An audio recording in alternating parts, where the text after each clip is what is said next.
Hello dear students, once again welcome back to our channel Gyan Lab. तो आपके लिए हमने जो एमएचटी सीईटी 2025 की एमसीक्यू सीरीज स्टार्ट की है, इस सीरीज को कंटिन्यू करते हुए आज मैं लेकर आई हूं आपके चैप्टर नंबर 9 का level 2।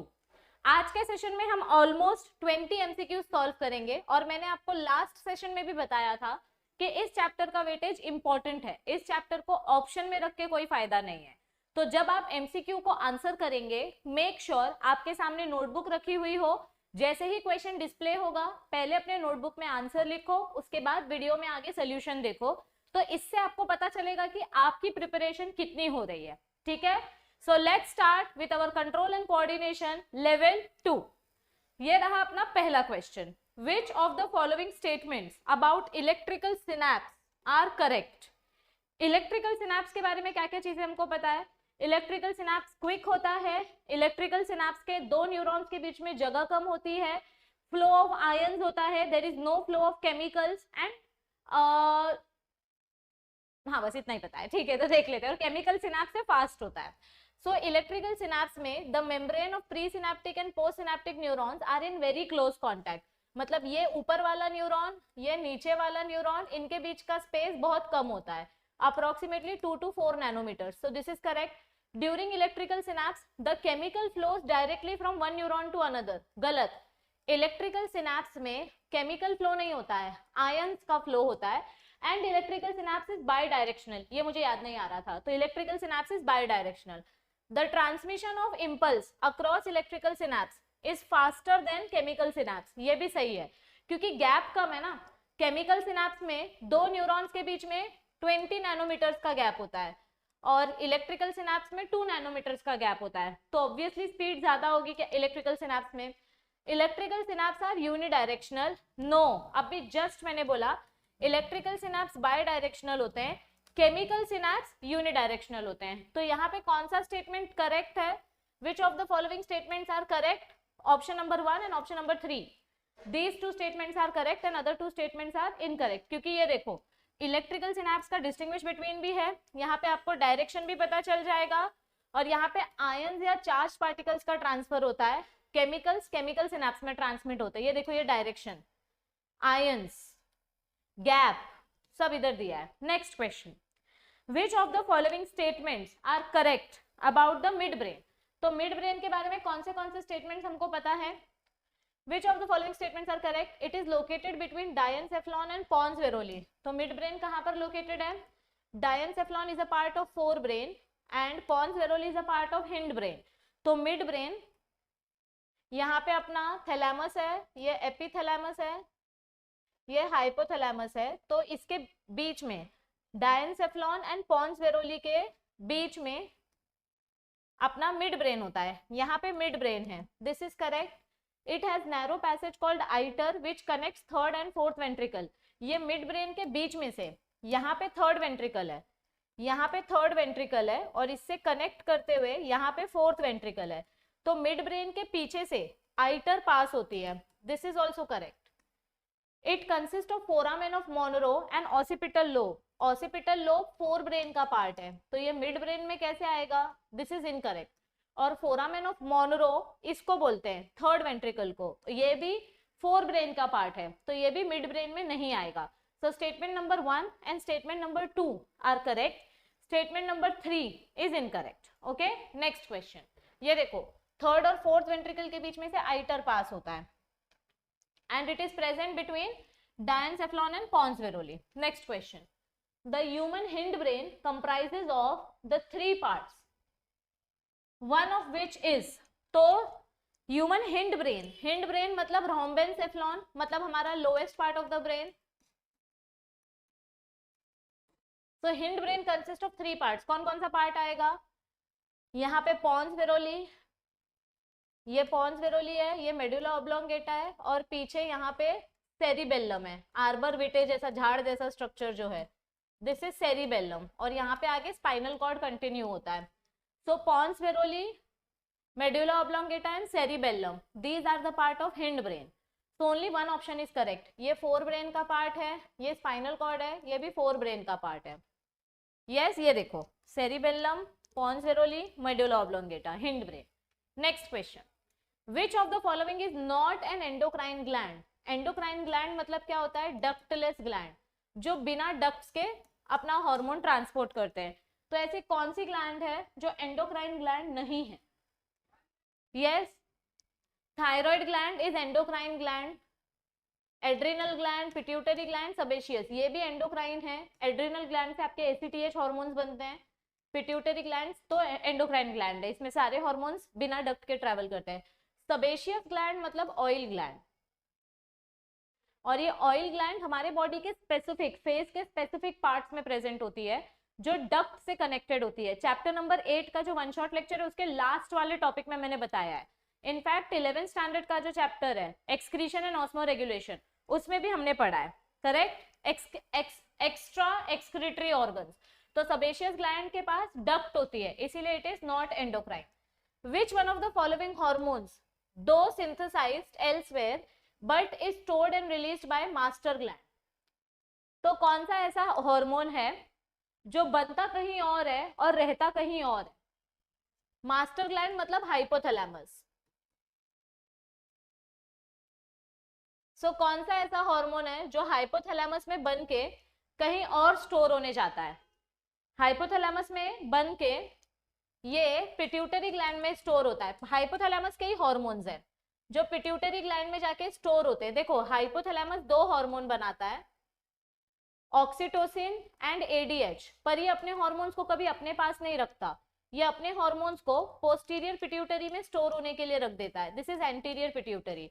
So oxytocin and ADH hormone, ये एडीएच हार्मोन ये बनता हाइपोथैलेमस में है, बट इसकी स्टोरेज होने की जगह पोस्टीरियर पिट्यूटरी ग्लैंड में। हाइपोथैलेमस अपना हार्मोन कभी अपने पास नहीं रखता। ये देखो, Neurosecretory cells involved in production of hormones oxytocin and vasopressin. These are produced from hypothalamus, but they are stored in pituitary gland. Next question. Read the following statements and select the correct option. Rods and cones contain light-sensitive proteins. Scotopic vision is the function of rod. तो ये भी right है, ये भी right है। Scotopic vision मतलब क्या होता है? डिम विजन, मतलब अंधेरे में देखना, रात में देखना। तो ये रॉड सेल्स का फंक्शन है। तो दोनों स्टेटमेंट्स क्या है यहाँ पे? Both the statements are correct. Rod cell और कोन सेल्स के पास लाइट सेंसिटिव प्रोटीन्स होती है, they are light sensitive cells. And scotopic vision कहाँ से देखने मिलता है हमें? रॉड सेल से। ये देखो, रॉड्स का फंक्शन क्या होता है? स्कोटोपिक विजन कंट्रोल करना, and they contain light sensitive proteins. Next, gigantism and acromegaly, ये ब्लर क्यों हो जा रहा है? Gigantism and acromegaly are due to increase of. Gigantism क्या होता है? अगर बचपन से ही बहुत ज्यादा ग्रोथ हार्मोन बन रहा है तो गाइगैंटिज्म होगा, इंसान एकदम जायंट जैसा दिखेगा। और एक्रोमेगैली मतलब क्या होता है कि एक एज के बाद आपकी बॉडी में अचानक से ग्रोथ हार्मोन बढ़ जाता है, अडल्ट होने के बाद ग्रोथ हार्मोन बढ़ता है, तो दैट इज एक्रोमेगैली। तो यहाँ पे ग्रोथ हार्मोन के लिए दूसरा नाम कौन सा है? This is luteinizing hormone, this is anti diuretic hormone, kidney वाला हार्मोन है ये आपका सोमैटोट्रोपिक हार्मोन है, मतलब दूसरा नेम फॉर ग्रोथ हार्मोन। तो आंसर क्या आएगा? Option number B. ये देखो, हाइपर सेक्रीशन, ग्रोथ हार्मोन जब ज्यादा बन जाता है तो गाइगैंटिज्म होता है, और अडल्ट स्टेज में एक्रोमेगैली होता है। सो ग्रोथ हार्मोन का दूसरा नाम है सोमैटोट्रोपिक हार्मोन। Next question. ठीक है, अभी यहाँ पे आपको ये दोनों साथ में दिया है। चलो, आपको मैंने ये पैराग्राफ भी दिया और ये भी दिया है, अब देख के बताओ मुझे इसका आंसर क्या आएगा। LH और FSH कौन से टाइप के हॉर्मोन्स हैं? यहाँ पे मैंने आपको सीधा दिया है, LH और FSH कौन से टाइप के हार्मोन है? नीचे कमेंट करो। Next question, read the following statement and select the correct option. Motor neurons are present in grey matter of spinal cord. Motor neurons carry signals from central nervous system to effector organs. तो motor neurons कहाँ पे present होंगे? Spinal cord के grey matter में, correct. और motor neurons message कहाँ से कहाँ लेकर आते हैं? अभी जैसे मुझे यहाँ मच्छर काट रहा है, तो सेंसरी न्यूरॉन्स ने ये मैसेज सेंट्रल नर्वस सिस्टम को भेजा, और फिर सेंट्रल नर्वस सिस्टम ने मेरा मैसेज मोटर न्यूरॉन को दिया, और मोटर न्यूरॉन वो मैसेज मेरे इस हाथ के पास लेके आएगा, और ये हाथ ऐसे उठा के इस मच्छर को मारेगा। सो मोटर न्यूरॉन्स का मैसेज सेंट्रल नर्वस सिस्टम से इफेक्टर ऑर्गन के पास आता है। तो यहाँ पे अपना दोनों स्टेटमेंट्स करेक्ट है। Motor neurons of this grey matter motor neurons are present in grey matter of spinal cord. ये देखो, ये जो अपना वेंट्रल रूट है, वेंट्रल रूट के पास हमारे मोटर न्यूरॉन्स होते हैं, तो ये स्पाइनल कॉर्ड का ही स्ट्रक्चर है ना। और फिर जो हमारा सेंट्रल नर्वस सिस्टम है, वहां से हमारा मैसेज इफेक्टर ऑर्गन तक आता है। Next question, A is attached to the tympanic membrane and B is attached to the oval window of cochlea. Choose the correct option for A and B. अभी tympanic membrane देख के आपको तुरंत याद आ रहा होगा कि ये अपना ईयर ड्रम है। तो ईयर ड्रम से क्या अटैच्ड होता है, यहाँ पे हमको बोन्स का ऑप्शन दिया है, 3 बोन्स होती है, ठीक है। ये मेरा ईयर ड्रम है, ईयर ड्रम से यहाँ पे एक ऐसी बोन अटैच्ड होती है जो हथौड़े जैसे दिखती है, फिर यहाँ पे इनके बीच में एक बोन अटैच्ड होती है, और फिर यहाँ पे इनके बीच में एक बोन अटैच्ड होती है, और ये बोन कॉक्लिया से कनेक्टेड होती है। तो ये बोन कौन सी है और ये बोन कौन सी है? मैंने आपको सीक्वेंस कैसे याद रखने बोला था, miss, MIS, malleus incus stapes. तो ये अपना ईयर ड्रम है और ये अपना कॉक्लिया है। तो which bone is attached with ear drum, malleus, and which bone is attached with cochlea, stapes. तो ए का आंसर क्या आएगा, मैलियस, और बी का आंसर क्या आएगा, stapes. A is malleus, B is stapes. इधर देखो, ये अपना ईयर ड्रम है, this is ear drum, malleus is attached with ear drum, and ये स्टेपिस किससे अटैच्ड है, कॉक्लिया से।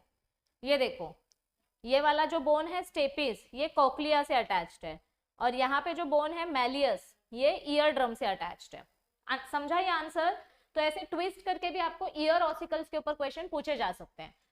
बहुत सारे बच्चे ऐसे हैं जिन्होंने अभी तक हमारा ऐप इंस्टॉल नहीं किया है, आपका बहुत बड़ा लॉस हो रहा है।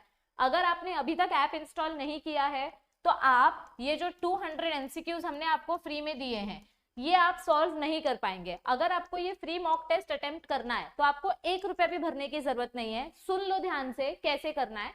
आपको प्ले स्टोर पे जाना है, ज्ञान लैब ऐप इंस्टॉल करो, ज्ञान लैब ऐप इंस्टॉल करके लॉगिन करो। लॉगिन करने के बाद ये जो 3 लाइंस है, इस पे क्लिक करो। यहाँ पे आपको फ्री मटेरियल सेक्शन दिखेगा, और जब आप इस पे क्लिक करोगे तो आपको 3 फोल्डर्स दिखेंगे। यहाँ पे वीडियोस वाला फोल्डर दिखेगा, यहाँ पे कुछ डॉक्यूमेंट वाला फोल्डर दिखेगा, और यहाँ पे तीसरा फोल्डर इंपॉर्टेंट है, ये टेस्ट वाला फोल्डर है। इस फोल्डर पे जाओ तो आपको 2 मॉक टेस्ट मिलेंगे, और उन 2 मॉक टेस्ट में हमने आपको 200 MCQs प्रोवाइड किए हैं जो PYQs हैं, जो कि एब्सोल्युटली फ्री हैं, और आप उनको unlimited number of times attempt कर सकते हो। अगर आपको ये 2 फ्री मॉक टेस्ट देकर अच्छा लगा और कॉन्फिडेंस बिल्डअप हुआ कि हाँ आपकी CET प्रिपरेशन अच्छी चल रही है पर थोड़ा और प्रैक्टिस करना है, तो आप हमारा मॉक टेस्ट भी ज्वाइन कर सकते हो। मॉक टेस्ट ज्वाइन करके आप अपनी प्रैक्टिस और इंक्रीज कर सकते हो, क्योंकि हमारा जो मॉक टेस्ट वाला कोर्स है इसमें हमने आपको 20+ मतलब 22 मॉक टेस्ट प्रोवाइड किए हैं, प्लस इसमें चैप्टर वाइज मॉक टेस्ट भी हमने आपको दिए हैं। तो इतना मॉक टेस्ट प्रैक्टिस करने से आपकी तैयारी एक लेवल ऊपर हो जाएगी। So you can join our mock test, क्योंकि जितने भी क्वेश्चन है सब MHT CET पेपर पैटर्न के हैं, और ये मॉक टेस्ट नर्सिंग स्टूडेंट्स के लिए भी बहुत ज्यादा हेल्पफुल है। और अगर आपको कोर्स परचेस करते वक्त कोई डाउट हो तो आप हमें इस नंबर पे व्हाट्सएप भी कर सकते हो, या फिर इस टाइम पे ही आप हमें कॉल करके अपनी क्वेरी पूछ सकते हो। चलो नेक्स्ट क्वेश्चन की तरफ बढ़ते हैं। Now you have to select the answer with correct match of the structure, its location and function. तो कौन सा ऑर्गन किससे कनेक्टेड है और उसका फंक्शन क्या है? यूस्टेशियन ट्यूब इंटरनल ईयर का पार्ट है। It equalises air pressure on either side of the tympanic membrane. पहले सब देख लेते हैं। Cerebellum is not a part of mid brain. Cerebellum किसका पार्ट है? हिंड ब्रेन का पार्ट है, तो ये गलत है, दिस इज गलत, ये काट दो। Hypothalamus is a part of fore brain, it controls body temperature. ये तीनों ऑप्शंस करेक्ट है। You have to select the correct match ना। हाँ, blind spot is present near the place where optic leaves the eye. ये correct है, ये correct है। Blind spot के पास रॉड सेल्स और कोन सेल्स प्रेजेंट नहीं होते हैं, they are not present. Active inactive की बात छोड़ो, यहाँ पे रॉड सेल और कोन सेल होते ही नहीं है, दे आर नॉट प्रेजेंट, तो ये ऑप्शन भी गलत है। फर्स्ट और थर्ड ऑप्शन में से थर्ड वाला ऑप्शन करेक्ट है, क्योंकि यूस्टेशियन ट्यूब क्या करता है? यूस्टेशियन ट्यूब कहाँ प्रेजेंट है? ये जो अपना ऑडिटरी ट्यूब है, ये इंटरनल साइड में एयर प्रेशर बैलेंस करता है, एक्सटर्नल साइड में नहीं करता है।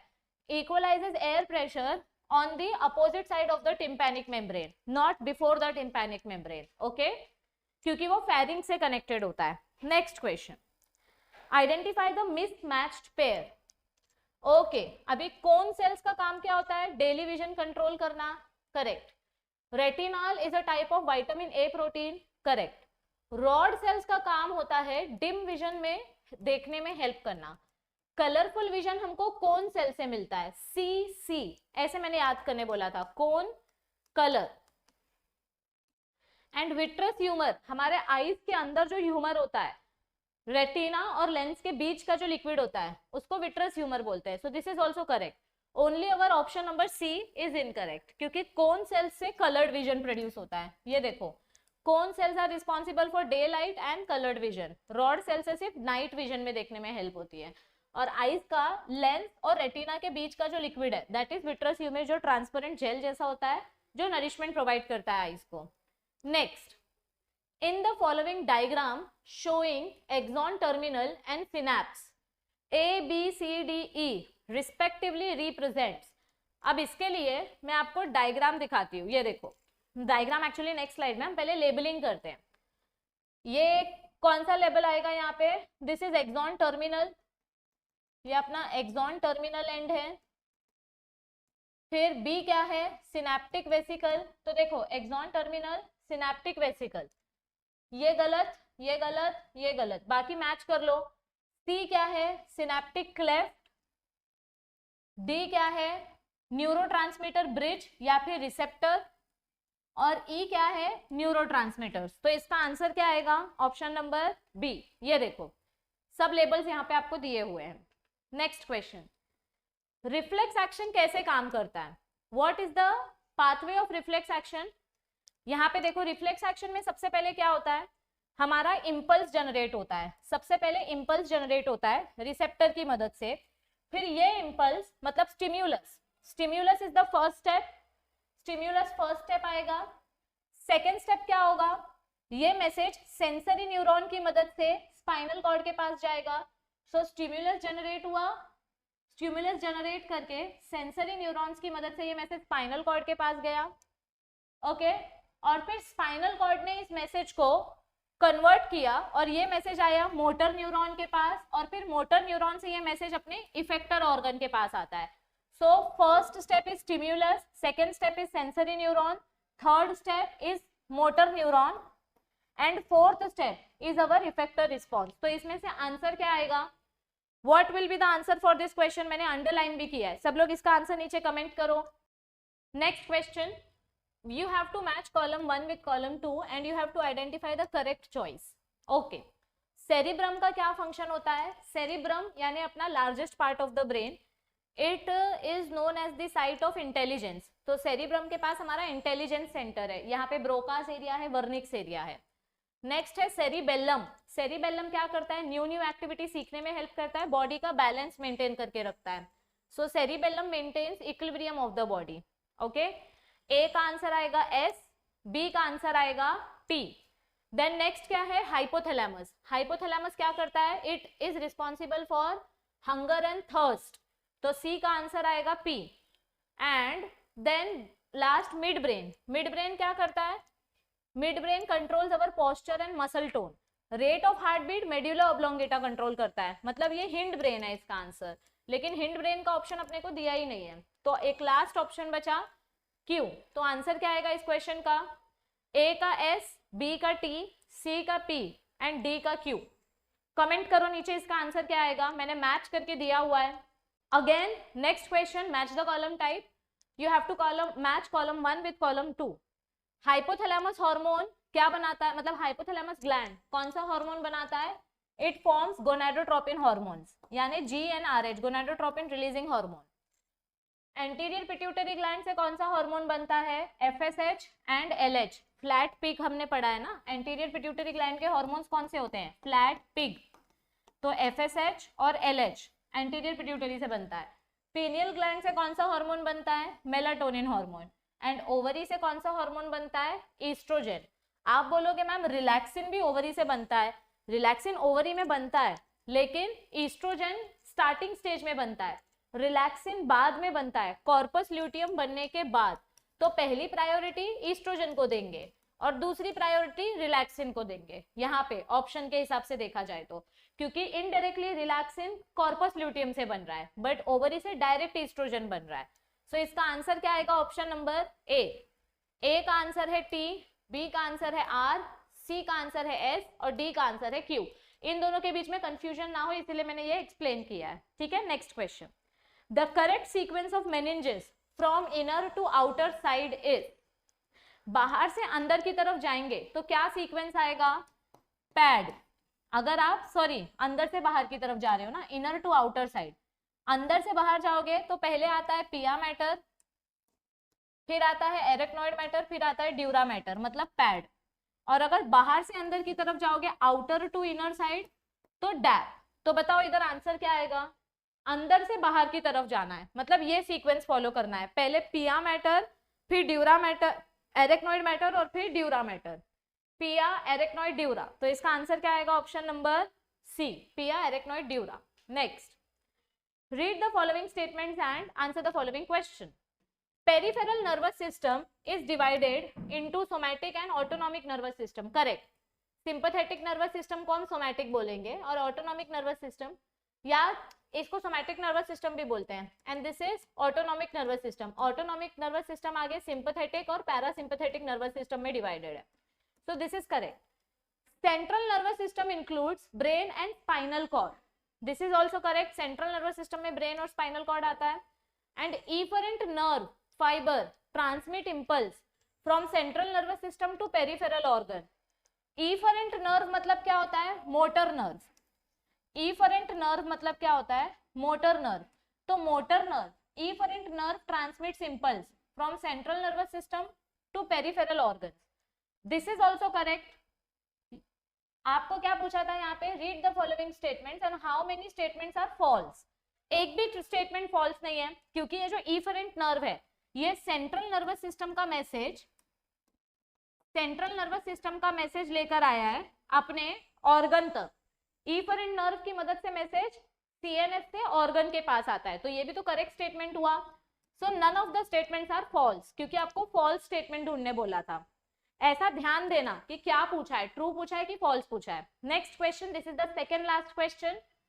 Read the given statements and select the correct option. Prolactin is also called milk ejecting hormone, ये तो पहले ही गलत है, क्योंकि prolactin hormone milk producing hormone है। ये मिल्क को इजेक्ट नहीं करता है, मिल्क प्रोड्यूस करने में हेल्प करता है। मिल्क इजेक्शन करने का काम ऑक्सीटोसिन हार्मोन का होता है। तो first statement is wrong. Prolactin stimulate smooth muscles contraction of mammary glands, गलत। कॉन्ट्रैक्शन वगैरह करने का काम, इजेक्शन करने का काम, ये सब ऑक्सीटोसिन हार्मोन का होता है। So both the statements are incorrect. ये देखो, प्रोलैक्टिन हार्मोन क्या करेगा? It is a unique hormone जो मिल्क का प्रोडक्शन और सेक्रीशन करने में हेल्प करता है, लेकिन ऑक्सीटोसिन हार्मोन ये मेमोरी ग्लैंड्स को कॉन्ट्रैक्ट करता है, contraction of mammary glands and milk ejecting hormone, this is oxytocin, not prolactin का फंक्शन। ओके, चलो next question. During the propagation of a nerve impulse, the action potential results from the movement of dash to dash. Action potential में क्या होता है? ये हमने question level 1 में भी देखा था।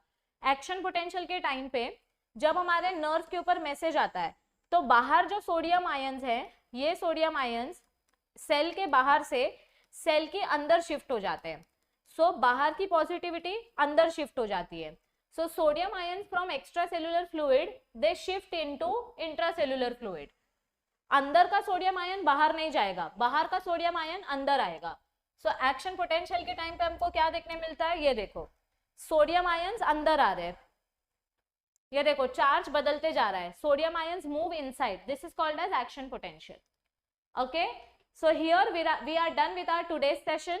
आपको मॉक टेस्ट अगर अटेम्प्ट करना है, फ्री मॉक टेस्ट 200 एमसीक्यूज आपको दिए गए हैं, तो आपको बस ऐप इंस्टॉल करके लॉगिन करना है और यहाँ पे फ्री मटेरियल सेक्शन में जाके आपको टेस्ट वाला फोल्डर जो है, ये टेस्ट वाले फोल्डर पे क्लिक करना है, तो आपको 2 फ्री मॉक टेस्ट मिल जाएंगे। अगर आप हमारा वरदान बैच ज्वाइन करना चाहते हैं तो यहाँ पे आपको live lecture plus mock test free में मिलेगा।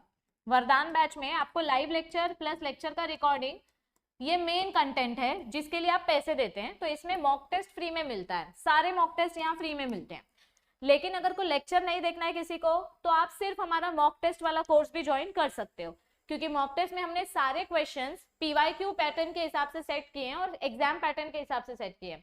और ये क्वेश्चंस नर्सिंग वाले स्टूडेंट्स के लिए भी बहुत ज्यादा हेल्पफुल है। अगर आपको पेमेंट करते वक्त कोई भी क्वेरी आए तो हमें इस नंबर पे आप कांटेक्ट कर सकते हैं। अगर किसी बच्चे का फाइनेंशियल इशू है तो आप हमारा यूट्यूब का फ्री MCQ सीरीज भी फॉलो कर सकते हैं। बस पढ़ना शुरू करो, आपके लिए हम मैक्सिमम कंटेंट प्रोवाइड कर रहे हैं।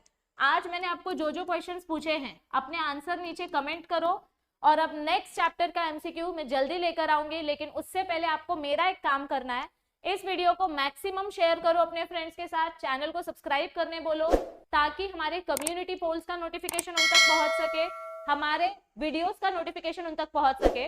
और आपके लिए बहुत ही जल्द मैं क्लास 11th के भी MCQs लेकर आने वाली हूँ, प्लस हम लाइव मेगा DPP सेशंस भी सॉल्व करने वाले हैं। लेकिन उसके लिए आपको इस चैनल को सब्सक्राइब करना पड़ेगा। सो जल्दी जल्दी चैनल को शेयर करो, सब्सक्राइब करो, and I will see you all very soon. Bye bye, take care.